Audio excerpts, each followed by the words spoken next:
holiday season, you might be looking for nutritious, convenient meals to keep you energized on jam-packed days. Factor, America's #1 ready-to-eat meal delivery service, can help you fuel up for brekkie, lunch, or dinner with chef-prepared, dietitian-approved, ready-to-eat meals delivered straight to your door. They just drop them at your door, people. You'll save time and eat well. You'll stay on track with your healthy lifestyle while taking all of your holiday to-dos in stride with good meals in the tum-tum. If you're too busy with all this stuff, these meals are easy to get done. They taste great. All you've got to do is head over to factormeals.com/expandingreality50 and use code expandingreality50 to get 50% off. That's code expandingreality50 at factormeals.com/expandingreality50 to get 50% off. Grandma, can I have the chocolate chips? This secret recipe moment made possible by Emory Heart and Vascular Center. When Grandma needed heart care, she came to Emory. The difference? Emory Healthcare performs more heart procedures annually than anyone else in Georgia, which means better outcomes for our patients. And we offer advanced and personalized treatments developed by our top specialists that others don't. Like Grandma knows, where you start your heart care matters. Smart Cookie. EmoryHealthcare.org/smartcookie. A choice right now, between fear and love. It's just a ride. Out of the dark night of ignorance and into the shining light of truth. Expanding reality. A population of citizens capable of critical thinking. We don't see things as they are, we see them as we are. There's a level of reality where everything dissolves into an ocean of energy. We empower our experience by insisting on our authenticity. That's very profound. Very. Expanding reality. Welcome to Expanding Reality Podcast. I'm your host, Brandon Thomas. Today on the show, guys, we have Neil Geddes Ward. He is an artist, a filmmaker, and a paranormal speaker. He's got a book coming out pretty soon that we talk about. The dude is fascinating. We talk about some incredible stories. The guy also runs his own radio show called the Paranormal Peepshow, which you can find on Paranormal Radio UK. All of that stuff, guys, will be linked down in the bottom of the show notes here. So let's get to the episode, you guys. Neil Geddes Ward. Very excited to have on the show Neil Geddes Ward today. Thank you so much for your time, sir. How you doing over there, man? Thank you very much for having me, Brandon. It's lovely to be here. Lovely to be here indeed. Thank you. This is so cool, man. You do a great show, the Paranormal Peep Show, which has a cheeky title there, and I like that. That is very cool. And it's an awesome show. All the ways to find you, I will be linking in the show notes. But for the audience that doesn't know that much about you, if you don't mind, sir, just let them know who you are.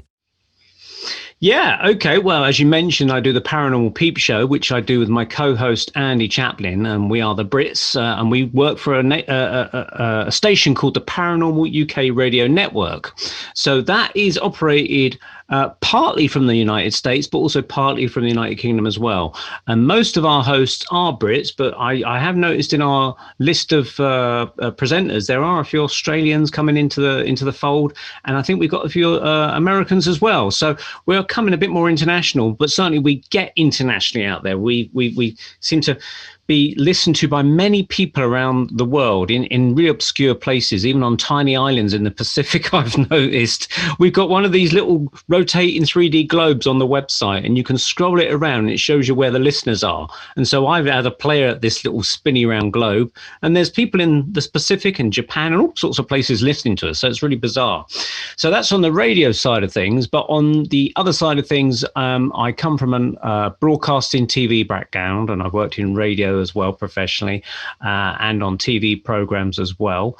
Work for a few of the big name broadcasters over here in the UK. But I'm also an artist. So I do artwork, mostly what I would call pagan and visionary, mystical, magical artwork, fantasy artwork. I have a love of science fiction as well. And I'm also a paranormal researcher, I suppose you could say.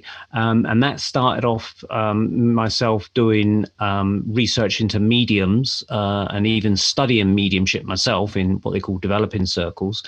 And so that's expanded into doing writing for books and things. And I have had a book published and done research for other people's books as well and contributed to those as well. So yeah, I've got a mixed bag, and I'm a musician, just to throw that into the end of the thing. Yeah, you might as well. Might as well, I've got something else to do. Why not strum a bass guitar, You're also a mean decoupager. I don't know if a lot of people knew that, but your arts and crafts game is on point.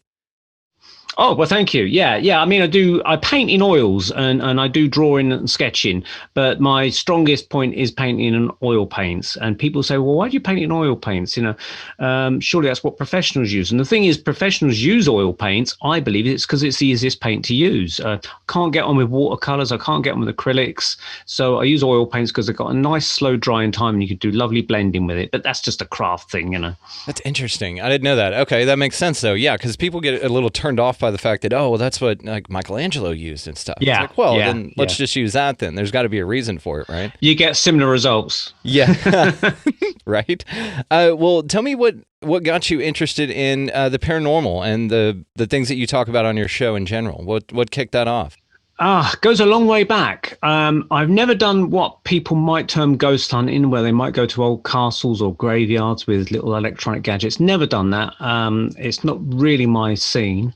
However, I started off, my interest in it sprung up from when I was a child. And I remember saying to my mum when I was really young, can't remember, I might have been about 9 or 10, where was I before I was born?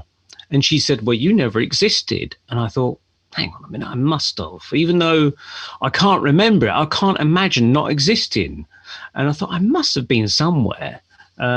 So that kind of aroused my curiosity, and I had no answers at that time. But then as I got older, we started to get books being given to us by neighbors and friends and relatives. And I don't know if you have the Reader's Digest. I think you do in the States, don't you? The Reader's Digest. We used to get a lot of those old copies being given to us by people, and I used to see in the sort of index of what sort of stories and articles they had in there, and some of the articles seemed interesting. It says, I died on the operating table. I thought, oh, what's that then? So I'd read the article about someone dying, literally being declared dead, and they said they'd float out of their body and they'd see a light at the end of a tunnel and they'd kind of see relatives. And that really got my head kind of spinning in all sorts of curiosity directions. And coupled with that, I would find articles on UFOs and flying saucers and things like that. And I was very interested in that because I just loved Star Trek and Doctor Who as a kid. And so to actually think there could be real spaceships out there coming from some galaxy or universe or planet or whatever it was, aroused my curiosity as well. So I started to sort of expand my reality as such, to coin a phrase, to go off into these directions. And as I got older, I just basically started to find out more about mediums and what they did, and looked into the side of things of flying saucers and UFOs as well. So it's grown from that, really. So just everything having to do with the mysterious. I mean, you're just into the mysterious, which I mean, I can completely empathize with. That's awesome, man. So there's tons of stories about people who, as children, will remember old lives, or you'll hear these accounts where this kid lives in this town. He said, "Oh, I was murdered, and I can take you to my body, my old body. I'm not using it anymore." So he takes him to a town over like some distance that he could never know about, that he's never been to, and goes to a tree in the middle of a field and points down, and they dig down there and they find the remains of somebody that died. Like, how the hell does that happen? Yeah. That stuff to me is fascinating, man. So have you ever heard any stories like that about people recalling past lives as a kid? Yeah. There was a very interesting documentary. It's an Australian one, actually. And I remember recording it on my old VHS recorder back in the early 1980s. I've talked to other people about this, and they do recall this documentary as well. I can't remember the title of it, but it was a very, very well-respected Australian documentary. You'll probably find it on YouTube. And there was, I think the guy that has made the film, he must have interviewed about 8 or 9 people, and they went regression hypnosis, regressed, and went back to previous lives. And there's one lady who had never set foot outside Australia, and yet she was talking about her life in the west of England. And she even talked about that if you went to this particular town and went to this house where she claimed she lived, in the barn, there was this stone that had a particular kind of pattern on the stone, like on the ground, a flagstone, I think it was.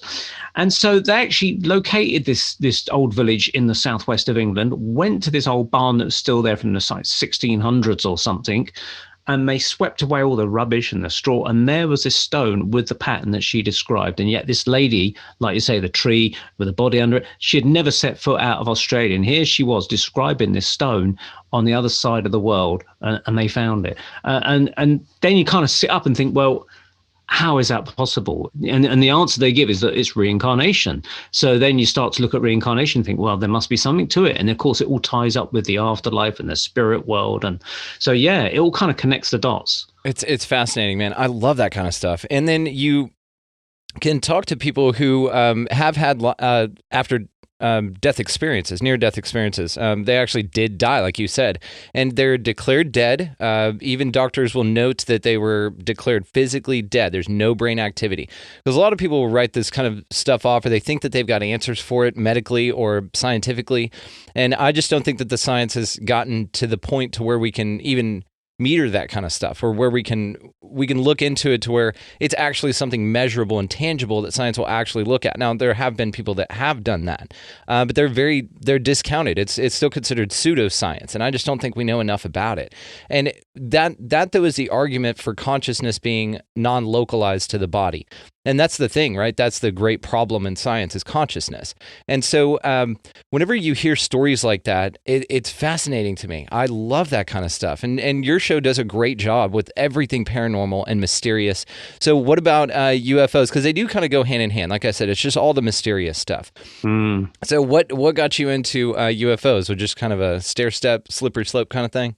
Yeah. I mean, as I say, I of course, when I was a kid, there was no such thing as the internet. That was didn't even know what a computer was when I was a kid, you know. So a lot of the stuff that I could find out about stuff either came on the TV, or occasionally I might find a book at the local library and take that home and read through it.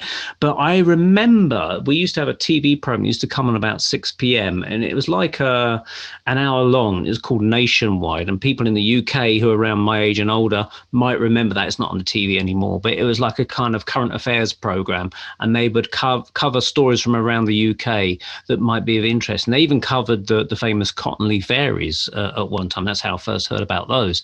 But getting back to this lady in 1954 or 55, I think it was, and she was in Staffordshire, which is in the central UK. She was a farmhouse wife, and they interviewed her, and she said that she had seen this flying saucer, and she was actually in the kitchen doing something, and her kids were outside playing in the yard, and they called in, Mum, there's a flying saucer.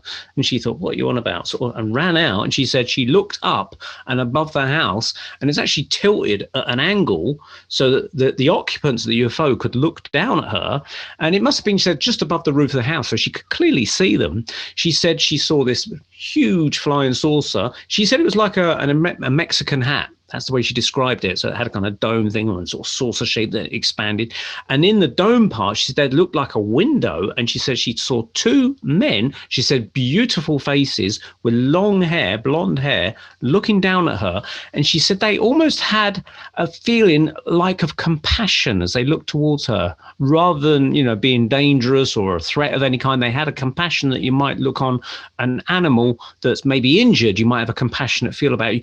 They had that to her. And she said they were there for a few minutes, and then and the kids all sort of looked up with her, and then she said it just tilted and shot off, and that was it.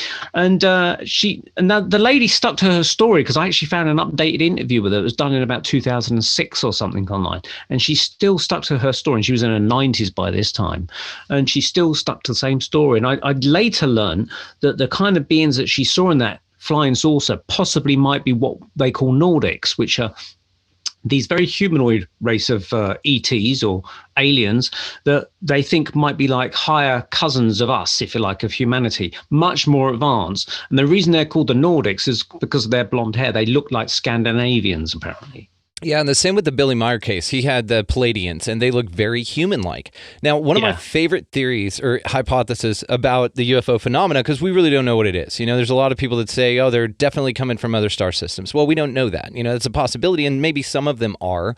But one of the ways that the Nordics and the very human-looking ones a possibility of how they can be explained.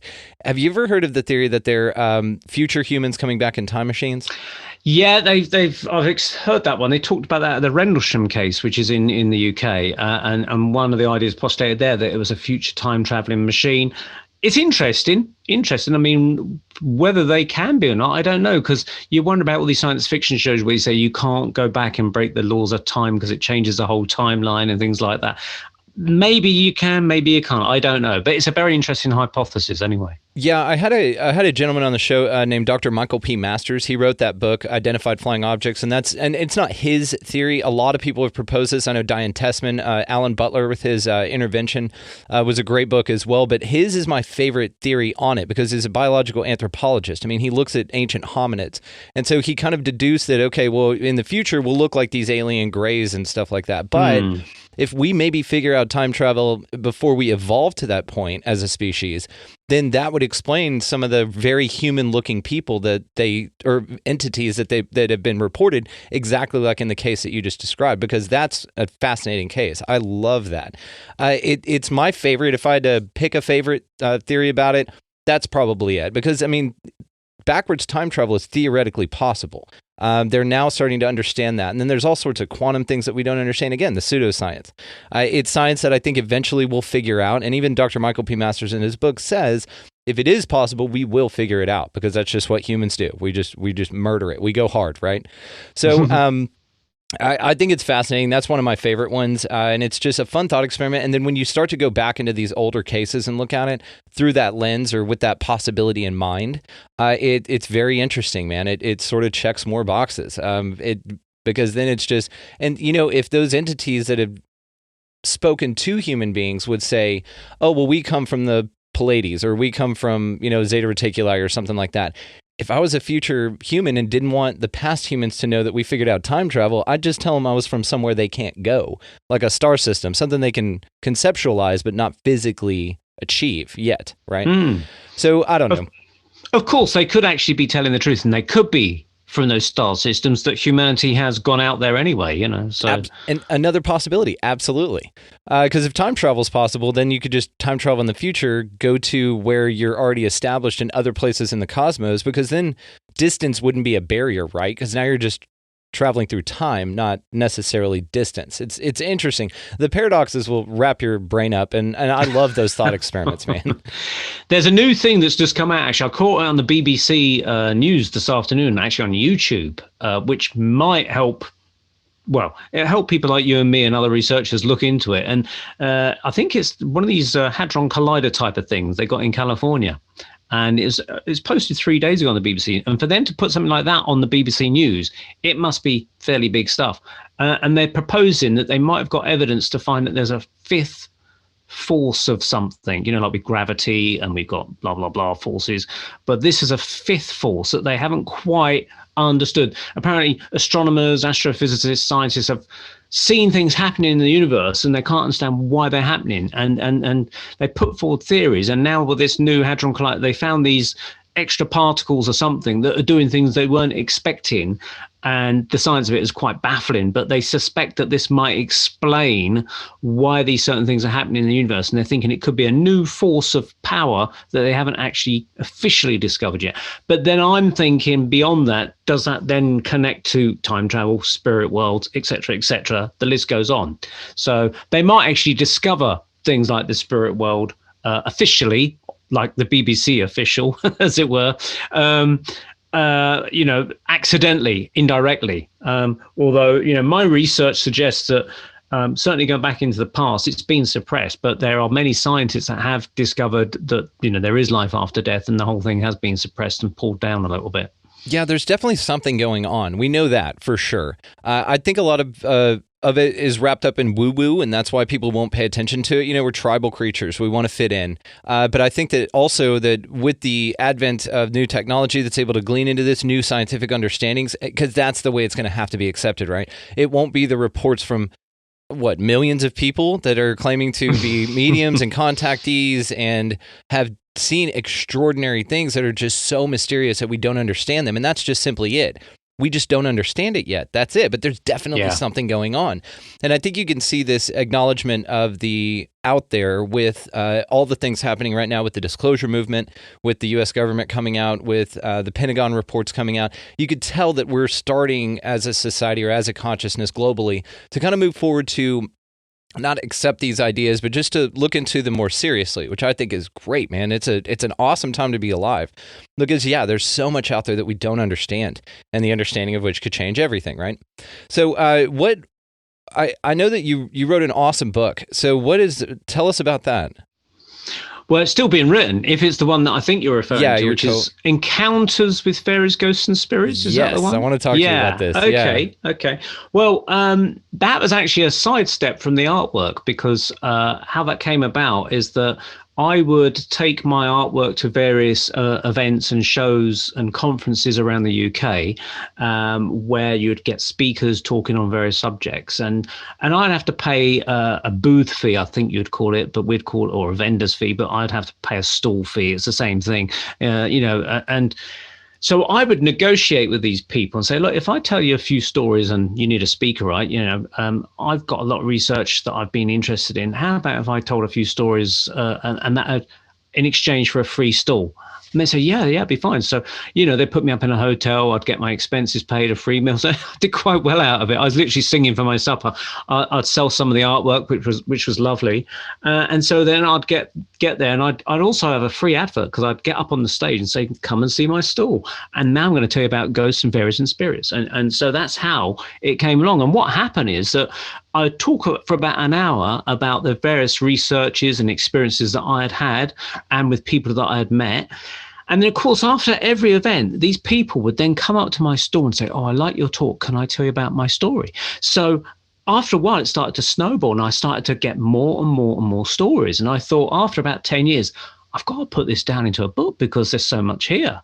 So this is where the book was born. The genesis of it was started a few years ago. And I thought, okay, I'm going to now crack on with it. And then we started lockdown, and I thought, right, I'm going to crack on with it even more. So, I've been writing it. I'm up to chapter 17, which is probably about the last chapter, 17 or 18 now, where I'm starting to talk about the science of it.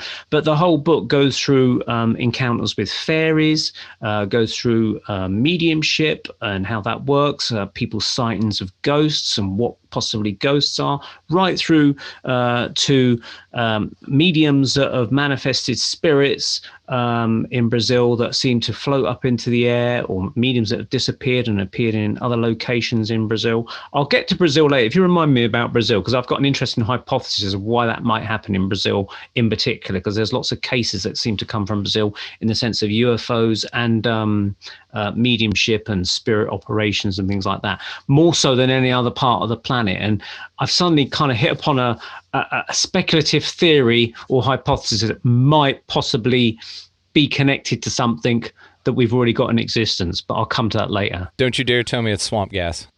No, you took the words right out of my mouth. Oh, damn it. It's just swamp gas, guys. Flock of geese. It's you didn't see anything. Don't worry about it. It's ridiculous. Okay, my apologies. Yeah, so, I mean, I can tell you some of the stories that I've got in there, if that's of interest to your listeners and viewers. You beat me to it. That's what I was going to ask, yeah. Yeah, okay. I mean, I might as well start off with the fairy thing, as that's the first part of the book. For part of the research, I looked and found a film online, which you can yourself find this film online. It's very interesting. It's called The Fairy Faith by a Canadian filmmaker called John Walker. He must have made it about 20 years ago now. And he went to various parts of the UK, Scotland, Ireland, possibly Wales, and also parts of Canada, obviously, because that's his home country. And he interviewed various people that claim to have encounters with the wee folk, or the small people, depending on where you come from. You call them different names. And there was one guy that he met who was, I think he was actually from Glasgow in Scotland, but he'd gone on holiday to sort of Ireland, Southern Ireland.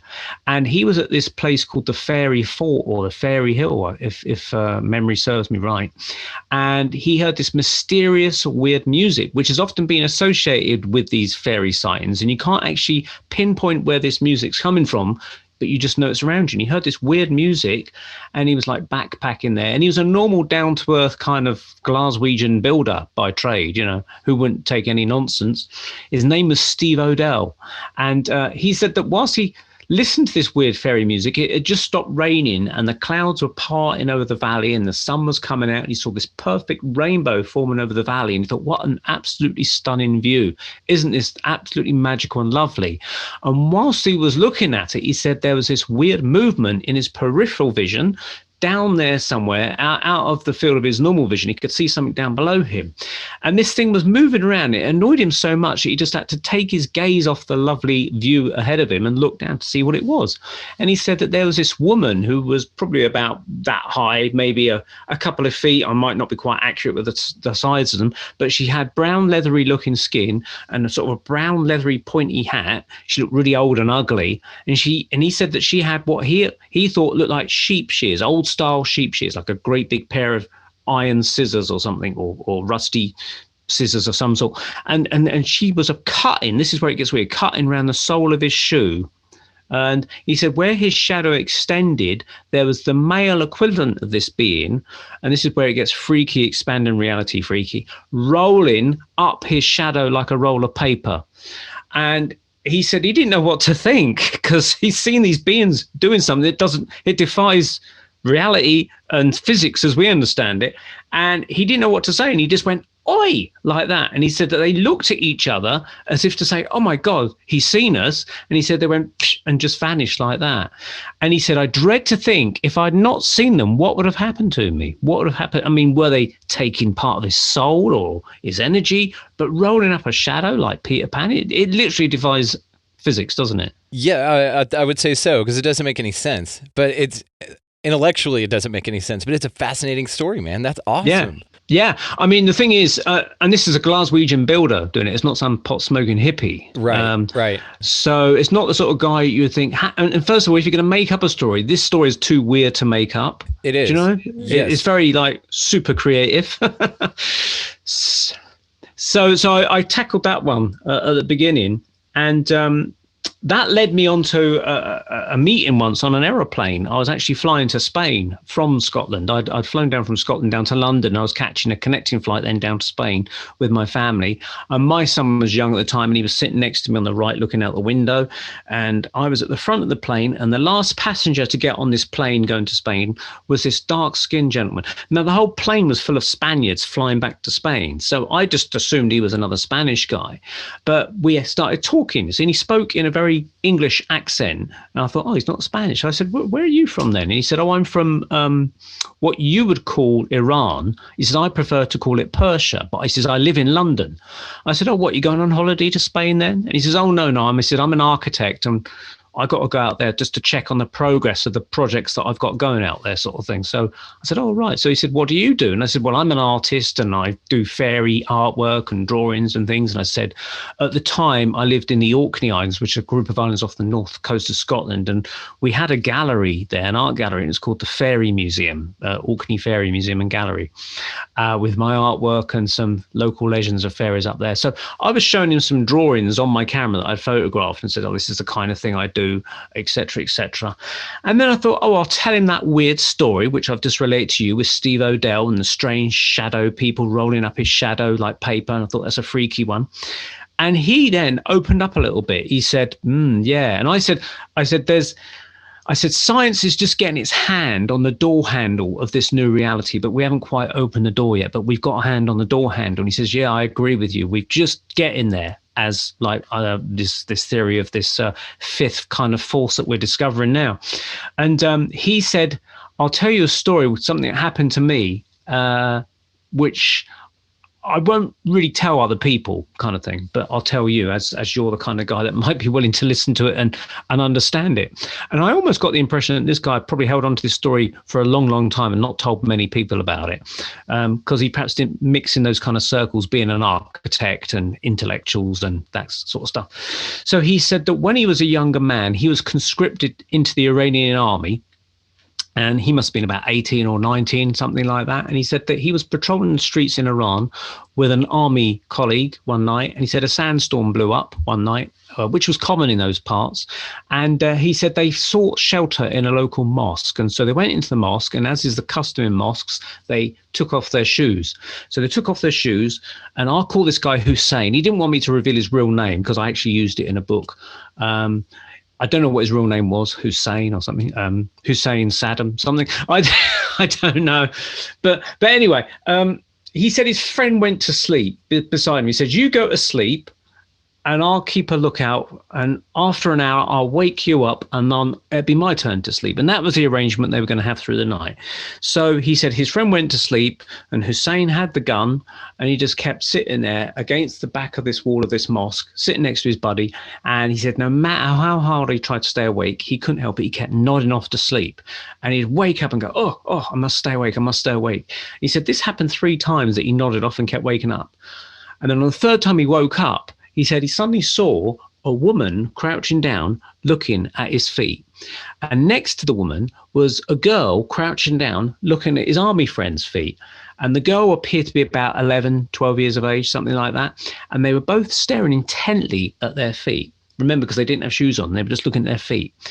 And he thought, where the hell did she come from? I didn't hear any noise. Where, did they come through the door while I was asleep? He just didn't know what to think. So he said that whilst they were staring at his feet, he said he started to try and wake up his friend by pressing his elbow onto his friend's chest to try and stir him. He said no matter how hard he pressed on his chest, his friend wasn't waking up. So Hussein said, I decided that I didn't like this and I was going to make a run for it, even though he was the guy with the gun. And he was wrapping the strap of the gun around his arm so the gun wouldn't swing as he ran away. It's a strange thing. You're the guy with the gun, but you're going to run away from 2 people that are unarmed. It's strange, but there we go. And he said that as he was doing that, it must have caught the attention of this lady that was looking at his feet, and said that she looked up and looked him directly in the eye. And he said, as soon as I made eye contact with this woman, I knew without a shadow of a doubt that she was not from this world. He said something just clicked in his soul that I knew she wasn't from this world. And he said she stood up and the young girl with her stood up. And he said they just turned and walked away. And he said as they walked away, he said he noticed they had cloven hooved feet and they just vanished into the wall of the mosque. And when he told me that, a shiver went up and down my spine. I thought, oh my God. Freaky or what? But then you think about it, you think, that's why they were staring at his feet. Yes. Because to them, their feet were the odd ones. Yes. You see? Yeah, absolutely. Damn. So man.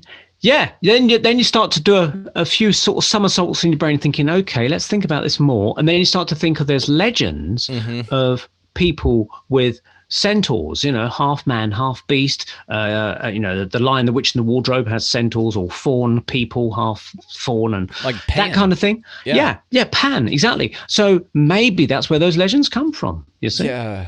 I think that there's some truth in all of this stuff. Now, the other interesting part to legends like this is maybe they were created by us. It's a psychosemantic kind of a thing. And so, are you familiar with the concept of tulpas? Yes, the thought forms, yeah. Yeah, and so maybe if you're told that something exists, you can manifest it even co-collectively, right? Maybe because we see these movies with fairies depicted in it, like your Fern Gullies and stuff like that, maybe we create these things. Or maybe because somebody just made up a story, it manifests in that way. I tend to think, though, that there's some truth to this kind of stuff, that either we are manifesting it, which we have the power to do, which is fascinating alone, or they're actually real and it is something outside of our scope of reality. Now, I want to come back to something that you said about his periphery. The gentleman in the first story that you were talking about. Steve Odell, the builder. Steve Odell, yes, thank you. There's a thought about that the paranormal exists just outside of what you focus on intently with your gaze, right? Or with your observation. And so that's where the shadow people come in. And then there's that stuff that happens just outside of it. And the thought on it is because you're not focused on it and you're not looking directly at it. And so even when you shift your gaze and look somewhere else, you'll see something kind of blink out. And it was there all along. It's an interesting theory. I don't know if you've heard of that. I have. Many years ago, I remember attending this psychic fair, and this guy was doing a talk there, and he spoke about it, saying that at the edge of your vision, you can see finer frequencies. And so you see the movement, and then you look, and it's gone because you've turned into the normal everyday frequencies, you see. Yeah. Although I can understand that to a certain extent. That might work for people that are perhaps not psychically as tuned as, say, mediums, because maybe that's where their psychic elements are and they can see something. But this Steve Odell just saw the whole thing, you know, complete with his normal vision. And it also accounts for, there's another guy that's similar guy, down-to-earth builder guy. He was actually an apprentice plumber in York, which is the north of England. York is famous in England because it heralds where the Vikings settled in the earlier part of the sort of millennium of 2,000 years ago, maybe. But also Romans existed there, and it was this apprentice plumber, I think in the 1953 or 54. God, his name escapes me now. Harry Martindale, that's it. Harry Martindale, his name was. And he's about 18 or 19. And he was engaged with some other plumbers to go to this house called the Chancellor's House, which is an old sort of 18th century building, large kind of building that happened to be built on an old Roman road just outside of York. Now, they had to kind of update it and put new pipes and central heating in and things like that. So Harry Martindale was told to go down to this cellar of this building and start to dig holes through the wall with drills and things and pull pipes through. And he was there like 5 hours. Now, he had to sort of stand on a ladder, and he found a trench in this cellar, which he didn't know was actually where archaeologists had been digging maybe the previous year or something and found what they thought was a Roman road in there. So they left it there maybe to come back and do more work on it at a later time. He had no idea that that was a Roman road, but he put his ladder into this trench because it gave it more support so that when he went up the wall, he wouldn't slide off it. So he'd been there for about 5 hours drilling holes and things like that. And he heard this weird music, and it's only one note, like a sound of, and he thought, what's that radio song? It's a bloody awful tune on the radio that someone's playing. And it just kept playing. But the thing is, it kept getting louder and louder and louder. So he thought, well, where's it coming from? And it appeared to be coming from the wall that he was actually leaning against. And he said he looked down, and suddenly out of this wall came 2 Roman centurions or soldiers, literally marching through. And then he saw a horse come through with another Roman soldier sitting on the horse. And he saw a whole load of Roman soldiers. And of course, this frightened the hell out of him, completely shocked. He sort of went like that and fell back off his ladder. And so he just scurried into the corner of the cellar and hid from them, hoping that they wouldn't see him. And he said that he could see them absolutely in 3D, crystal clear. But he says where they came through the wall, he said he could only see them from the knees upwards. But when they got to this trench, which had been excavated, their legs, their lower legs suddenly appeared, and he could see the sandals they were wearing. And he said that he could even see that they had unshaven, they were unkempt. He could even hear them talking in some strange language, possibly Latin, maybe. I don't know. That's my guess anyway. But he described them not in the way that you'd expect your Charlton Heston Roman soldiers to appear in the Hollywood style. He said they had small round shields. They had green tunics. Now, the Romans that we perhaps all know in history have red tunics and long rectangular shields. So he was deviating from the known history, but that's important because he knows nothing about history himself. But this is how he was describing them. And he said he described the horse as having like a cart horse type flanks on its feet. So it wasn't your nice kind of pristine horse. It was a like really fluffy kind of flanks around the hooves. And he said that where that horn noise came from, the great big horn noise that he thought was a radio, was this guy carrying a great big blowing horn that was heralding the arrival of this legion of Roman soldiers. Now I say a legion, it's probably only about 20 of them or something. They appear to take no notice of them at all. They appear to be splattered in mud as well. Now, this was in November 1953, if my memory serves me correctly. And as soon as they passed away and the sound died away and they went through the other wall and vanished, he ran up the stairs in absolute fright. And there was like a guy that had obviously worked at this place. And he said, "Oh, you look like you've seen the Roman soldiers, my lad." So they'd been seen by other people. And Harry Martindale decided that was it. He was not going back to that job. He'd only been in the job as an apprentice for a few days, and he wasn't going to go back there.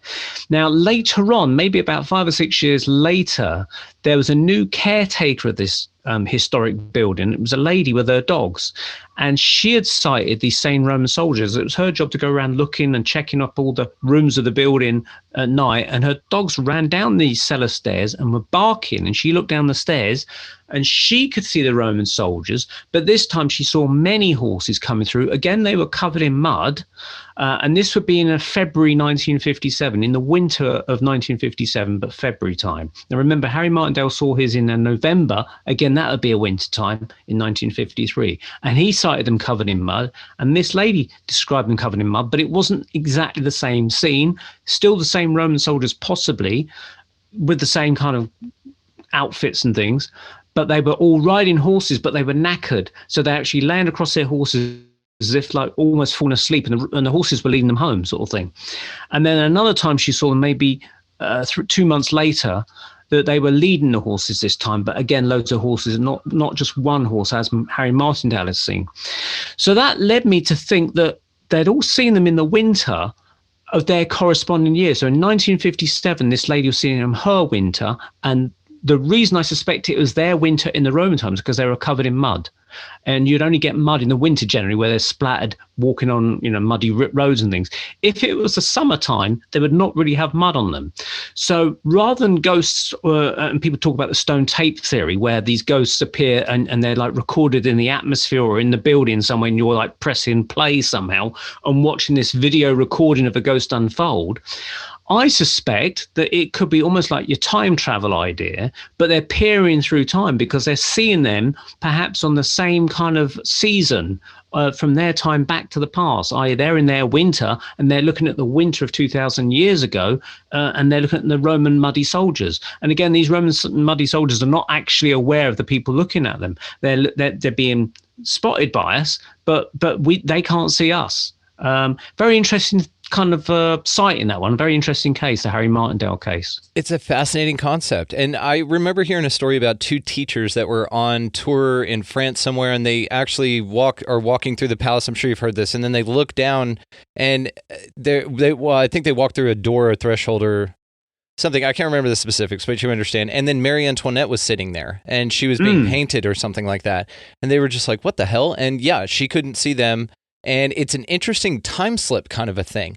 And then you hear places where great battles have been fought. I know we have Gettysburg out here in the States from the Civil War, and there's all these ghost accounts, and it's like on a loop, like you said.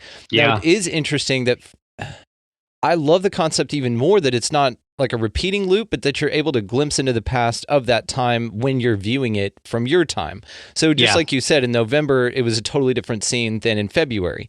But did she describe like the green, the shields, everything? Yeah, that's the important thing. That his account was initially dismissed, but it wasn't until some years later, I can't remember the time frame of when they looked into it, but some historians actually looked at it and realized that Harry Martindale and this lady, in their descriptions of the uniforms, were actually describing Roman auxiliary soldiers. So when the main Roman Empire left Britain and went back to Italy, they left the small units. And so this was like, this is why they had the green uniforms. They weren't the main Roman army, and this is why they had the round shields. He also described them having little daggers rather than great long Roman swords that come in holsters. So he didn't know any of that, because remember, when he put his ladder in the trench, he didn't even have an idea that it was a Roman road. He just saw it as a trench to put his ladder in. So he had no knowledge of history, which is, and yet here he was describing accurately something that the historians had to look into and found to be true later on. So that kind of backs up his story. God, that's just cool. I love this, man. Okay, well, bring us back to Brazil. Oh yeah, Brazil. Now I've been looking into. This is where in the tail end of my book, I'm looking at cases from Brazil, and I've always noticed this, and I never realised why. There always seems to be a lot of cases of psychic healers in Brazil. People that do these psychic operations, they allege that they can dip into your body and do an operation and pull out bad bits, and with no surgery, no knives, and that, they just do it with their bare hands. It sounds bizarre. Some of it is alluded to being fakery. Maybe that's the case. I haven't really looked into that side too deeply, but they're things that I hear about. But there's this case of this famous Martinelli, I think his name is, this famous medium who's investigated by the president of Brazil, and they set up a committee to investigate him, and he was manifesting spirits in broad daylight. So, you couldn't be accused of say, doing it in a dark seance room, and, someone's doing it in the dark secretly, putting a lever or something on a string.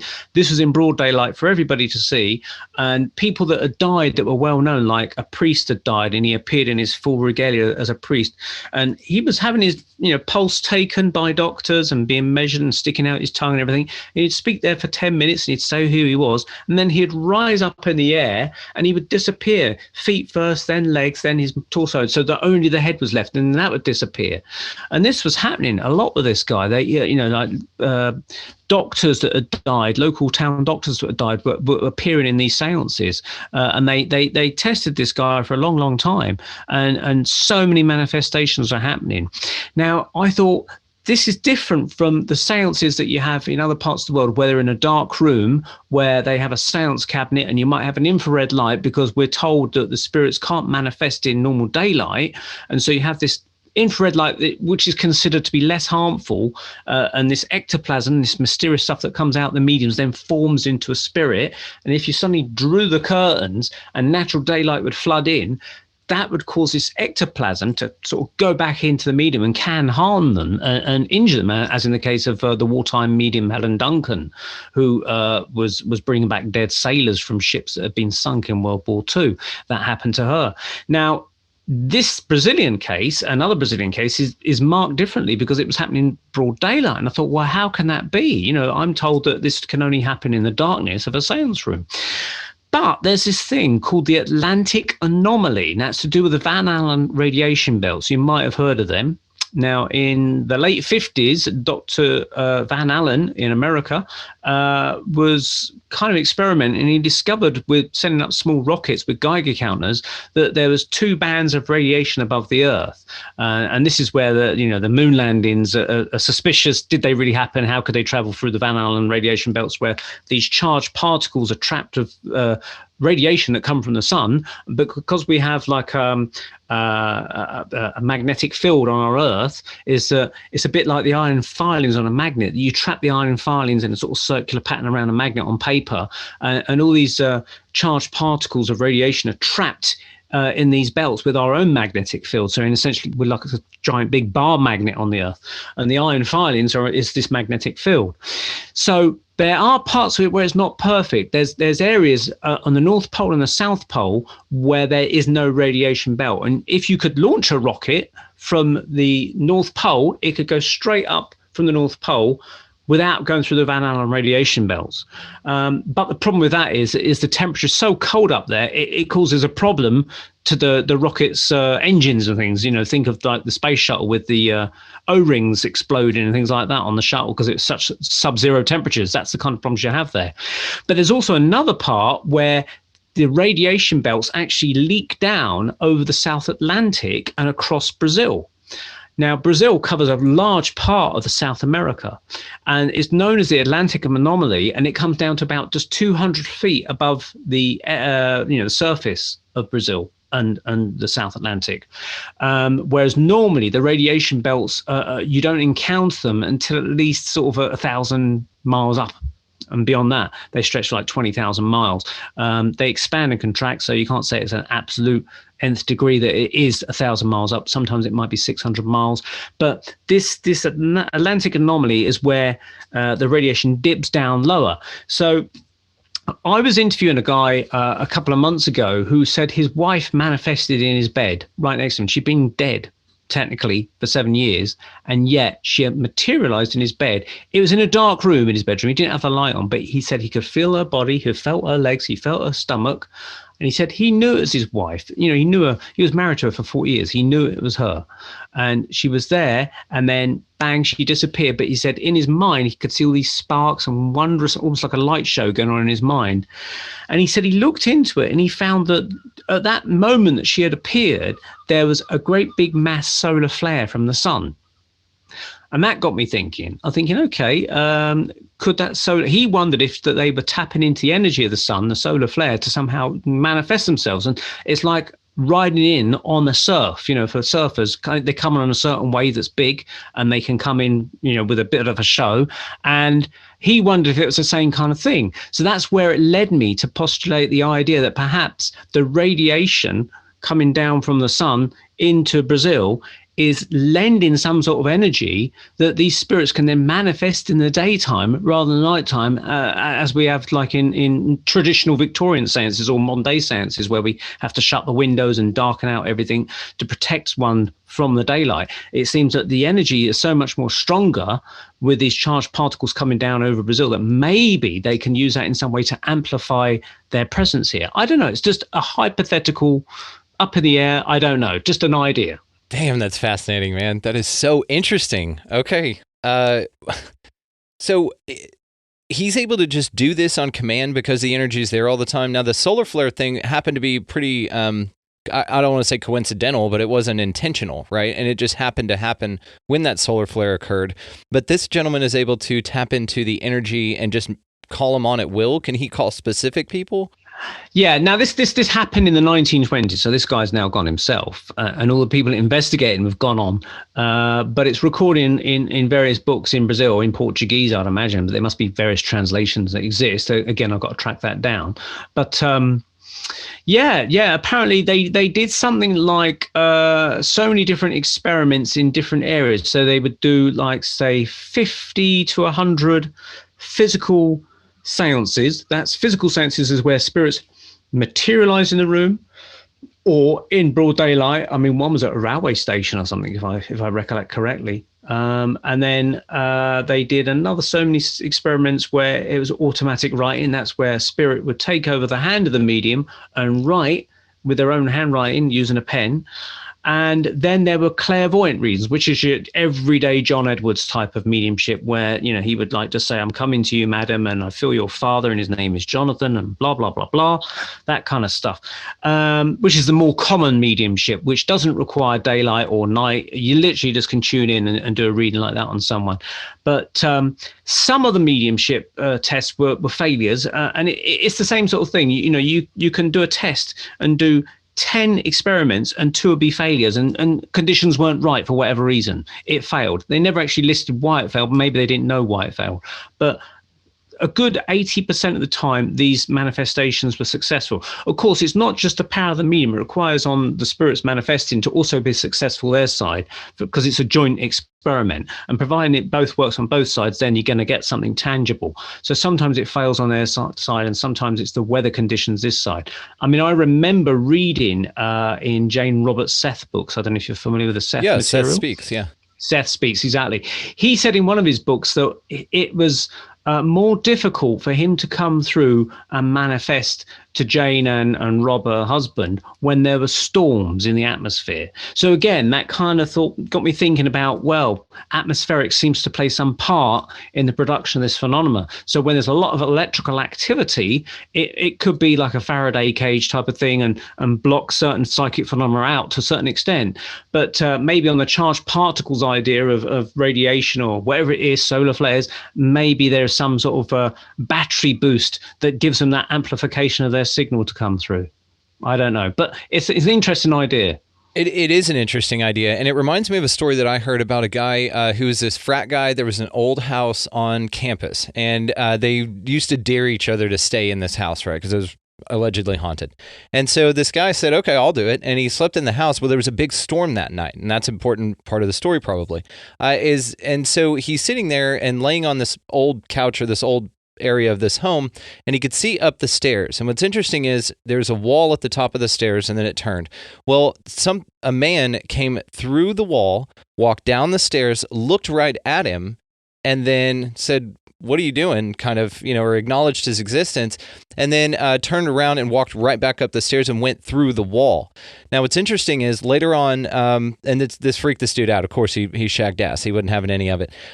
He then went and told the librarian he just wanted to look up some things about the house. The librarian happened to be the granddaughter of the previous owner of the house. And she said, come back tomorrow. I've got some interesting things for you. She brought her grandfather's diary back. And her grandfather had written down, I saw a ghost on the couch one night. And so he could see the future guy that was going to be there later. Now, what's interesting about the wall is that used to be an opening that was walled up later. That used to be the grandfather's bedroom. And so he would not be in his time walking through a wall. When his time was there, the grandfather, it was an opening. So, of course, he would just walked right through it, no problem, descended down the stairs. But the atmosphere does seem to play a part in that. That's just one of the coolest stories, man. And then the fact, the serendipity of it about his granddaughter having to work at the library where this guy went to go seek more knowledge of it. And the fact that the grandfather had written in his diary years and years and years ago about the vision of this human that he called a ghost, but was really just the frat guy in the future. It's awesome. It's clever. That reminds me, actually, an interesting, again, I've got it in my book, a guy that I used to be in a psychic developing circle with, and this is why I believe mediumship is real, because I've been in psychic developing circles myself, so I know that you can get results. A guy there, I can't remember his name now, but I'll say his name's George Smith, just for argument's sake, okay? A pseudonym of George Smith. Now, this George Smith, he told me that he'd gone on holiday, he'd just literally got back from holiday, possibly in Spain, one of those Mediterranean countries, and I'll say it's Spain because I can't remember exactly where it was. But he said he got a phone call from the hotel like a few days after he'd got back. Now, the reason he got a phone call, I'll backtrack a little bit, he said that whilst he was on holiday in the hotel, he was like 10 stories up, because it's one of those great big tall hotels looking down over the pool. He said that he woke up in the night and he said he saw this man come into the room in a nice smart tuxedo suit type of thing. He walked across the room and then he went through to the balcony and appeared to fall off the balcony or jump off the balcony. He wasn't sure. And he thought, bloody hell, I've just seen a ghost or something. So he'd gone down to the reception area like the day he was checking out, and he said, has anyone ever died there or something? And they said, no, it's all fine. Nothing ever happened there. And he thought, well, that's really weird, because I've just seen this guy sort of walk across in the night and fall off the balcony. So he gets back to the UK, and about a week later, he suddenly gets a phone call from the hotel saying, hello, is that Mr. George Smith? And he goes, yeah. Well, we've got some confusion here. It's that we want to make sure, have you got all your luggage and everything like that? And everything's okay? And he goes, yeah, it's all fine. It's nothing wrong at all. And he says, why is that? And they said, oh, it's okay. It's just that we had another guest that stayed after you, and unfortunately he's died. And apparently he had walked across drunk after coming up from the bar or something in his tuxedo suit, and went out to look at the view, presumably, and stumbled and fell off the balcony. A week and a half after he had seen him. But the weird thing is that he was also called George Smith as well. What? And so this is why the hotel were ringing up, because they had to send the luggage of this George Smith deceased back to the UK, and they'd obviously got the numbers muddled up on their itinerary of who's who, and were kind of checking where to send the luggage to. And so he had seen a future death occurring, and it happened to have the same name as him. Isn't that strange? God. Yeah, it is strange, but fascinating, man. This is awesome. Damn, this is cool. I wanted to ask you what your favorite, this is a hard segue, but your favorite story about a fae folk type of a thing, like an old thing that was then rediscovered or reanimated, and now we still continue to see it. Just like the gnomes and fairies, did you have any others, the cloven hoof creatures as well? Well, there is an interesting story. It's probably not well known, and it's not well known to the society as such, but certainly people that might watch the Fairy Faith movie that I talked about earlier from John Walker.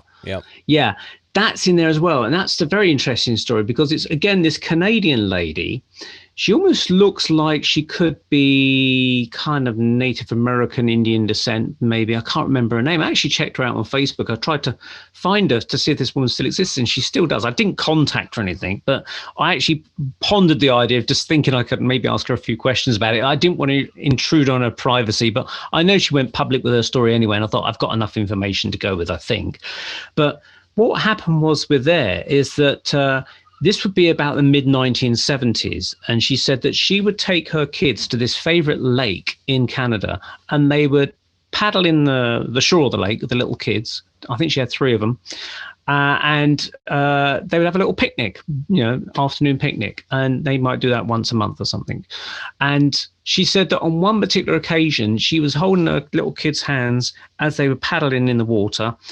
And again, this woman could hear this strange ethereal music, singing, sort of weird music. And it gave her a shiver up her spine, and she didn't like the feel of it. And she instinctively felt protective like a mother would do, and thought, I got to get out of here. So she said to her little kids, we got to go. And the little kids going, why? And she just said, get in the car, in a kind of anger sort of thing.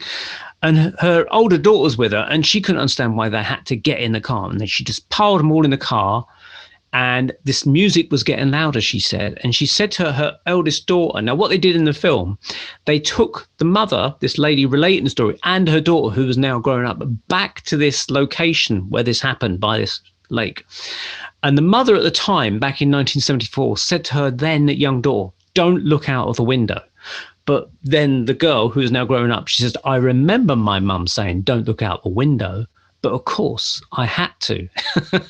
And she said she peered out the window, and she said up this pathway, a clearing in the pathway of the woods, she said she saw these small dancing beings coming out of the woods, and they're all linked hands, and they were dancing like in a circle, dancing. She says, and another one came in the woods and joined them, and then joined their hands, and they were singing this weird song and coming down the path towards them where they would have been, where their picnic was. And they were just driving away and just got out of there in the nick of time. Now, what would have happened to them? I mean, you hear these legends of don't go with fairies, you won't come back for 7 years or something like that, and crazy stuff like that. But again, this is a woman, and her kids had seen them. So it's again, they're not pot smoking. They were out on a picnic, everyday folk seeing extraordinary things. It's fascinating. That's incredible. Now, what about the fairies? Why don't you go with fairies?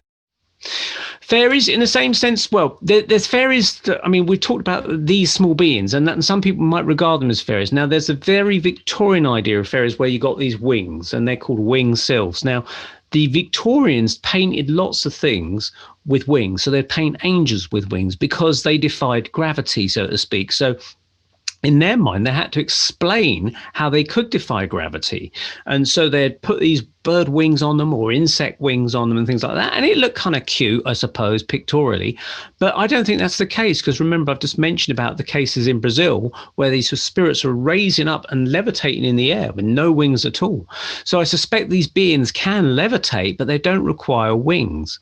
And I think that so we got a bit of a Tinkerbell idea of what fairies are. But from the people that I've had conversations with, and certainly the books I've read, is they're not to be messed with. You know, they might be okay, but you don't mess with them, and you have to kind of respect them. And different countries have their own ways of tackling them. I mean, fairies or those kind of associated beings, a bit like kryptonite is to Superman, you can perhaps stop fairies or hamper their progress if you have a bar of iron for some reason.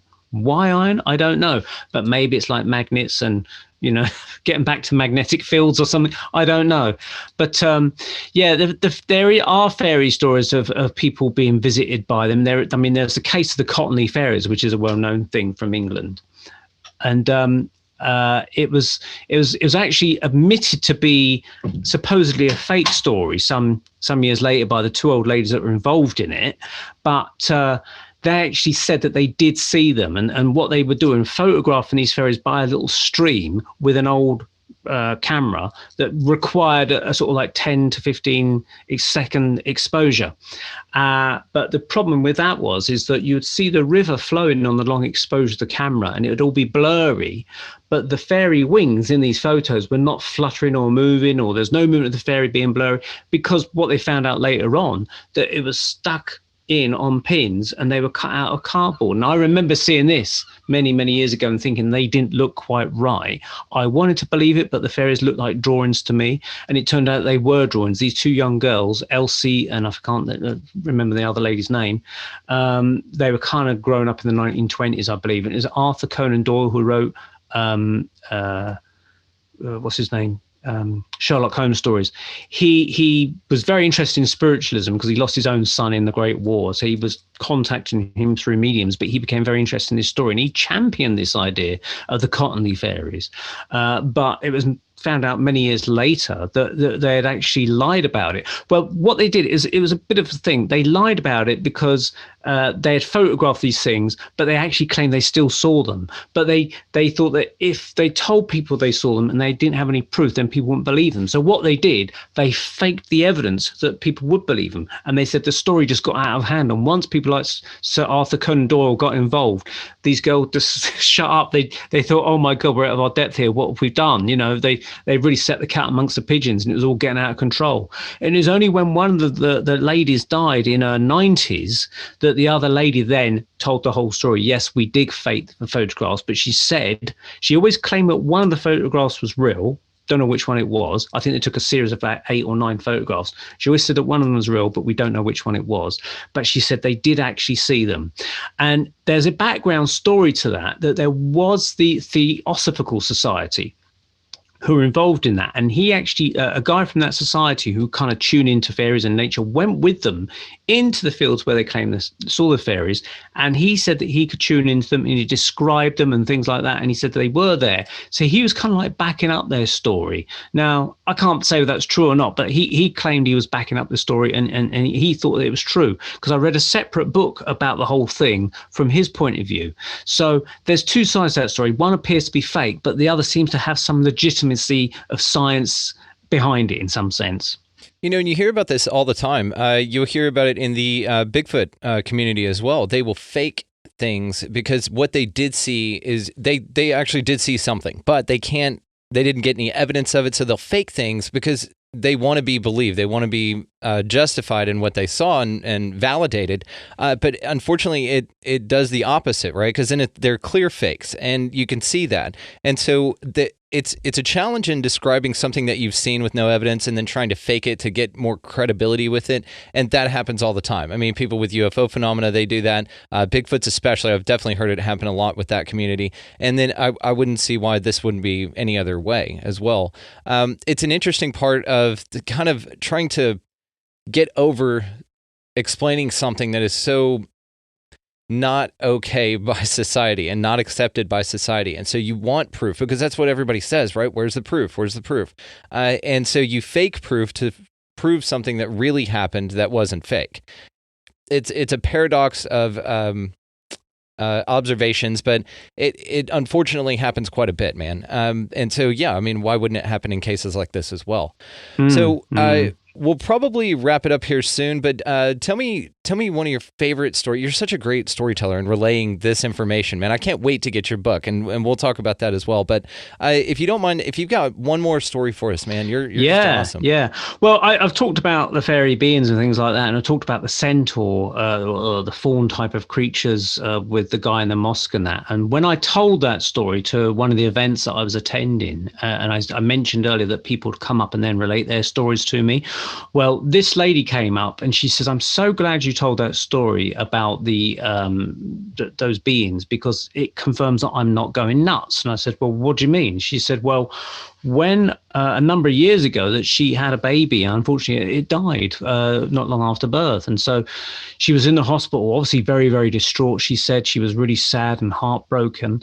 And they put her in this little private room so she could grieve with the baby. And they put the dead baby in a small cot next to her bed so that she could look at it and kind of try and come to some sort of terms with it in some way."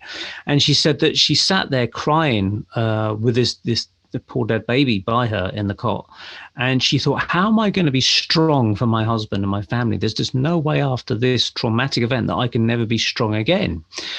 And while she was crying, she said the door of this room opened up, and she said in trotted 5 or 6, she wasn't sure the exact number, 5 or 6 small centaur beings. And they came in, and 2 of them peered over and looked at the baby in the cot. And so they're presumably, from her description, they had like lower body of a horse or some kind of beast. We might say it's horse, but we don't know exactly what it is. But their top half was kind of humanoid, but she says they weren't pretty. They were really damn ugly, these things. So it was no romantic lens looking through the rose-tinted spectacles at these things. They were really but ugly. And she said then 2 of them looked at her, and they just kept staring at her. And they must have done something. They affected her in some way, because she suddenly felt changed in some way, more positive, able to deal with things, and much more stronger. Now, she didn't say they went back out of the room or they vanished. She didn't kind of end it in that way. They just weren't there anymore. So I didn't quite understand exactly what happened to them. But they're there for a few minutes, and 2 of them were looking at the corpse of the baby, and a couple of them were looking at her. So they might have come in for some sort of healing in some way. It's the only thing I can think of, because they left, and she had some sort of positive change to her. She didn't run out of the room screaming, and that was like the really worst of her days after that. They somehow lifted her emotions in some way. So yeah, not all these fairy stories are bad. Some of them seem to end on a happier note, and it's the butt ugly ones that seem to be the healers, you know. Well, good for it. Good on him. Don't judge that book by its cover, right? They're here to help. That's incredible, man. Like I said, you're an awesome dude. We will definitely do this again if you'll come back on, man. You're welcome anytime. So tell us just a little bit about how to find you, and then we'll wrap this up, man. Okay, yeah. So I'm on Facebook as Neil Geddes Ward, NEILGEDDES- Neil Geddes Ward. And you can tune into our Paranormal Peepshow on the Paranormal UK Radio Network. That can also be viewed on online on YouTube on Neil Peel, NEILPEEL, or just type in the Paranormal Peepshow. You should find it. And I do have a website where you can view some of my artwork, which is www.neilgeddesward.com. So it's NEILGEDDESWARD.co.uk, not com, beg your pardon, co.uk, and you can have a look at some of the artwork there. The book, Encounters with Fairies, Ghosts and Spirits, is not with a publisher at the minute. I aim to try and get it to an agent. So I can't say when it's going to be out, but I'm certainly in the closing stages of writing the book, and then I'll have to go through and tidy it up, proofread it and things like that. So I'm hoping it'll be out sometime later in the summer, maybe, or later this year. Perfect. And I will link all of that in the show notes, so you guys just go down below and click on all of that. It'll take you directly to where you can find Neil. Neil, man, you're awesome. Thank you so much, dude. This has been a true honor. Thank you. Pleasure to help out. Lovely to be here, and thank you for inviting me. A huge thanks to Neil for coming on the show today. That dude is awesome, right? Go down in the bottom of the show notes and find his links to everywhere that he can be found. And just check this guy out, man. Reach out. He's really, really interesting. He's got tons of great stories. He does a phenomenal show. So you guys go check out his show, The Paranormal Peepshow, for sure.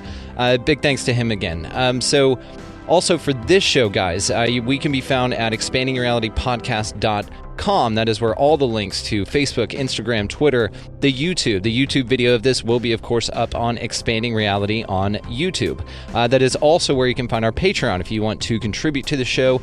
Keep us going. We always appreciate that. Thank you all so much for your contributions. So, again, awesome dude. So go look Neil up. He's fantastic. I love his stories. I love talking to this guy. We will have him back on. And for you guys, y'all just go out into the world, pick up a piece of litter, get out of the left-hand lane, do something nice for a stranger. Just be your best you. Every moment in life is an opportunity for you to reinvent yourself and to create the version of you that you want. So don't miss out on that. Take yourself up on creating yourself. And overall, guys, just go out into the world and y'all be good to one another. Thank y'all so much for listening. We'll see you next time.